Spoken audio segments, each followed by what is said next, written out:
पसारा करून ठेवला आहे तुम्ही सगळा? बाप रे, किती हा पसारा, किती ही कामं, वैताग वैताग आलाय मला ह्या सगळ्याचं. मी काय बॉन्ड पेपर साईन करून आली आहे का लग्नानंतर? सगळी कामं करायची आहे, ह्याचं करा त्याचं करा, बोलणे ऐका. बस बस, कुणी थोडं थोडं चांगलं बोलत नाही, करते म्हणून बोलत नाही. वैताग वैताग आलाय सगळ्या गोष्टीचा. मी निघून जाईल कुठेतरी, नको नको झालंय. काय झालं? मला काय झालंय? नाही नाही, मला काय नाही झालं. काहीतरी आठवलं का? हे तुमच्याबरोबर झालंय ना? कधीतरी झालंय. मुलांनी खूप सारा पसारावर काढलेला आहे. घरामध्ये सगळी कामं पडली आहेत, पाहुणे रावळे आले आणि खूप सारा वैताग येतो. नको नको असं होतं. सगळं काही सोडून कुठेतरी दूर निघून जावं असं वाटतं. पण नंतर आठवतं की आपण एक आई आहोत, एक बायको आहोत, सून आहोत. खूप सारे कामं करायची आहेत आपल्याला आणि आपल्याशिवाय या घरातलं पानही हलणार नाही. खरं आहे की नाही? नमस्कार, मी आहे प्रिया आणि मी आज पुन्हा एकदा आली आहे तुमच्या सगळ्यांसाठी काहीतरी नवीन घेऊन, तुमची स्वतःची ओळख करून द्यायला, एक अशा सुपर वुमनला भेटायला किंवा भेटून द्यायला जी स्वतःलाच कुठेतरी हारून बसली आहे. आपण एक अशी स्त्री आहोत जिला खूप सारी कामं असतात, पण त्या कामाचा पेमेंट मात्र आपल्याला मिळत नाही.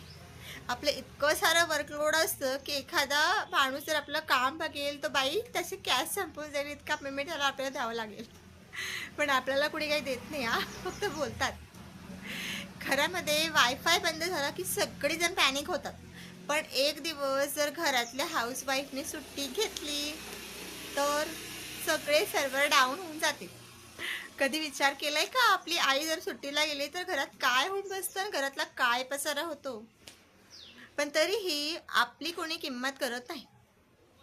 मैत्रिणींनो, कधीतरी आरशासमोर उभं राहून विचार केलाय का, ही कोण आहे? मी हिला ओळखते का? खरंच ही मी आहे का? फोन घ्या आणि फोनमधले जुने फोटो स्क्रोल करा आणि लग्नाआधीचे फोटो बघा. मग विचार करा, ही हीच आहे का जी आरशात दिसतेय? नाही, ही तू नाही आहेस. तू काहीतरी वेगळीच होतीस. आठवा, कॉलेजमध्ये असताना कशा राहायच्या तुम्ही? मस्त जीन्स पीन्स घालून मस्त डॅशिंग राहायचं, मस्त मेकअप करायचा, छान छान आवरायचं, कॉलेज बंक करायचं, दिवसभर मैत्रिणींसोबत फिरायचं. आपले एक्झाम आले की अभ्यास करायचा, कुणाचं ऐकायचं नाही, कामं करायची नाही, कंटाळा कंटाळा करायचा. सकाळी लेट उठायचं आणि आई मला 5 मिनटं झोपू दे गं असं म्हणणारी तू आज अलाराम वाजला की खाडकन डोळे उघडतात आणि पटकन बेडवरून उठून आंघोळीला पळतेस. खरं आहे ना?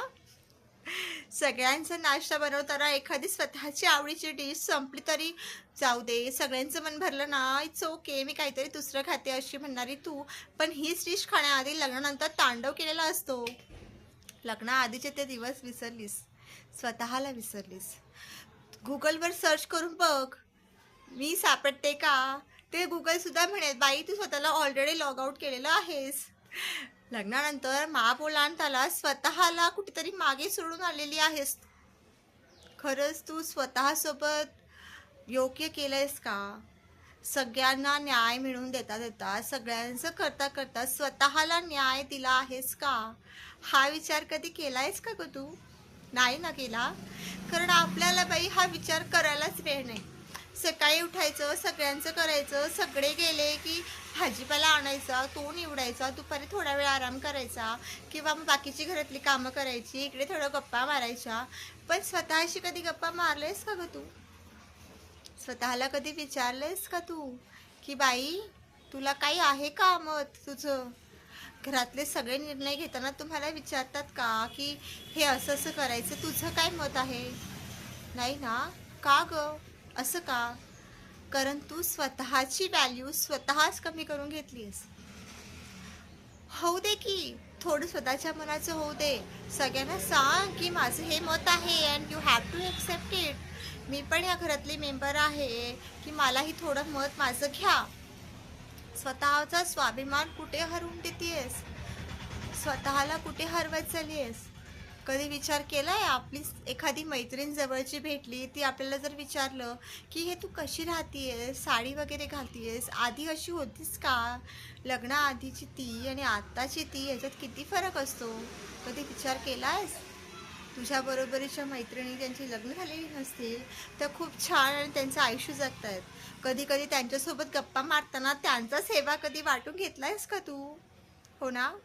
वाटतं ना की मी ही त्यांच्याच वयाची आहे आणि त्या कसं आयुष्य जगतायत आणि आपण आपलं काय करून घेतलंयस. हा ना? गिल्ट वाटतं? नाही ग, तू चुकीचं काही करत नाहीयेस.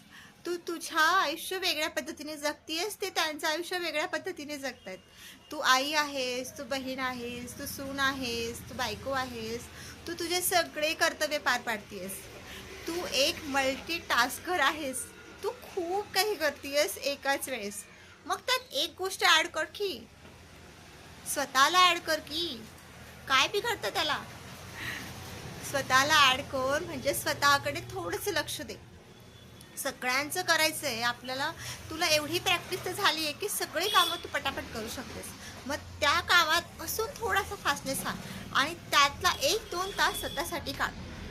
जर तुला काही हॉबी असेल ती जपा. स्वतःच्या शरीराकडे लक्ष दे, फिटनेसकडे लक्ष दे. चांगलं चांगलं खा, थोडं जिम कर, योगा कर, छान राहा. कधीतरी वॉकला जा, कुठेतरी छान वेळ घालव, मंदिरात जा, मुलांसोबत टाईम स्पेंड कर, एन्जॉय कर. महिन्यातला, वर्षातला किंवा 4-5 महिन्यातला एक दिवस तरी तुझ्या जुन्या मैत्रिणींकडे जा, त्यांच्यासोबत थोडासा वेळ घालव आणि जुन्या आठवणींमध्ये रम. मग बघ कशी रिफ्रेश होतेस ते. तू रिफ्रेश झालीस की घरसुद्धा रिफ्रेश होईल. तू उदास राहिलीस तर घर कसं काय ग भारी होईल? थोडा विचार कर, स्वतःचा विचार कर. पुन्हा एकदा स्वतःला अपग्रेड कर. तुझं एक न्यू व्हर्जन येऊ दे की, मस्तपैकी छान असं मॉडर्न. खूप मॉडर्न काय व्हायचं नाही आपल्याला. ड्रेसिंग स्टाईल थोडी बदलायची आहे, थोडंसं छान राहायचं. हा बांधलेला आंबाडा थोडा वेळ सेल करायचा आहे आणि छान अशी हेअरस्टाईल करायची.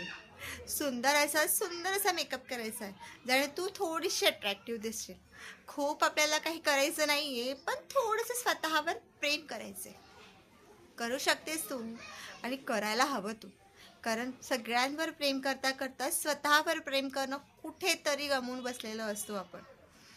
मुलं पण उद्या जाऊन म्हणायला पाहिजे की माझी मम्मा खरंच सुपरवुमन आहे, ती सगळं काही सगळ्या वेळेस करू शकते. तर मुलांच्या डोळ्यात तो अभिमान बघायचे की नाही तुला. आणि मेन म्हणजे सगळ्यात आधी स्वतःसोबत स्वतःला योग्य तो न्याय द्यायचा आहे तुला. कधीतरी स्वतःच्या मनाने बाहेर येऊन बोलायला नाही पाहिजे की सगळ्यांचं करता करता तू मला मारलंस. नाही ना? म्हणून तुझ्या मनाला तो न्याय मिळवून देण्यासाठी तुला आजपासून उठावं लागेल. स्वतःचं एक अपग्रेडेड व्हर्जन तयार करावं लागेल, जे नवीन असेल. तुझ्यातली तू असशील जी आधी होती ती पुन्हांदा जन्माला घाल आणि पुन्हांदा नव्या रूपाने समोर ये. सगळ्यांसोबत फ्रीली वाग. तू तुझं मत मांड. तुला काय वाटतं, तुला काय हवं असेल ते कर. तुला काही खावंसं वाटत असेल तर ते खा. फिरायला जायचं असेल तर ते जा. एखादा कोर्स करायचा असेल तर तो कर. सगळ्यामध्ये अडकून स्वतःला गमवू नकोस. स्वतःसाठी काहीतरी नक्कीच कर. कारण पुन्हा वय झाल्यानंतर एक फक्त पश्चाताप उरतो आणि जुने फोटो बघताना चेहऱ्यावरची स्माईल कुठेतरी गमवून बसतो. खूप काही होतं हातात, पण मी लक्ष नाही दिलं, स्वतःकडे लक्ष नाही दिलं. सगळ्यांचं करता करता स्वतःलाच तर गमवलं मी. काय होतं माझ्याकडे, जे हरवलं मी. विचार करा. आणि तुम्हाला काय वाटतं हे मला कमेंटमध्ये नक्कीच सांगा. आणि माझ्या अशा मैत्रिणींना जर काही प्रॉब्लेम असेल, काही काही बोलायचं असेल, काहीही शेअर करायचं असेल तर मी तुमची मैत्रीण नेहमी तुमच्यासाठी अवेलेबल असेल, हे कधीच विसरू नका. त्यासाठी तुम्हाला माझ्या चॅनलला सबस्क्राईब करावं लागेल, कारण ही मैत्रीण ऑलवेज अवेलेबल राहायला तुम्हाला सबस्क्रिप्शन तर लागेलच ना. सो मैत्रिणींनो, सबस्क्राईब करा, लाईक करा आणि शेअर करायला विसरू नका. आणि माझं बोलणं आवडलं असेल तर नक्कीच कमेंट करून सांगा की ही मैत्रीण तुम्हाला कशी वाटली.